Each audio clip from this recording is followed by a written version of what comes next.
انا عايز اخد قرار العمليه، ولكن خايف بعد العمليه يكون مجهودي قليل وادائي في شغلي ما يكونش احسن حاجه. في ناس كتيره بتكون متخوفه من موضوع ان احنا مجهودنا هيقل بعد العمليه. فاحنا بنطمنكم ان بعد العمليه لو التزمنا بالمتابعه بتاعه التغذيه واخدنا الكميه الكافيه من البروتين، سواء كان بروتين حيواني او الايزوليتد وي بروتين اللي احنا بنحرص ان احنا ندخله في النظام الغذائي من الاسبوع الثاني بعد العمليه، وان احنا تابعنا الانبادي بتاعنا بشكل كويس، كمان تابعنا الكتله العضليه بتاعتنا بشكل كويس، بالعكس مجهودنا هيكون احسن، الحركه بتاعتنا هتكون احسن، تركيزنا في شغلنا هيكون احسن.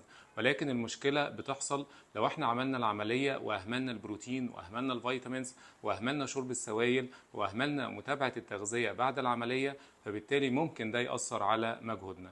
وبالتالي العمليه مش نهايه الطريق، ولكن بدايه الطريق للالتزام بالنظام الغذائي، وان احنا نغير اللايف ستايل بتاعنا للافضل. شكرا جزيلا لحضراتكم.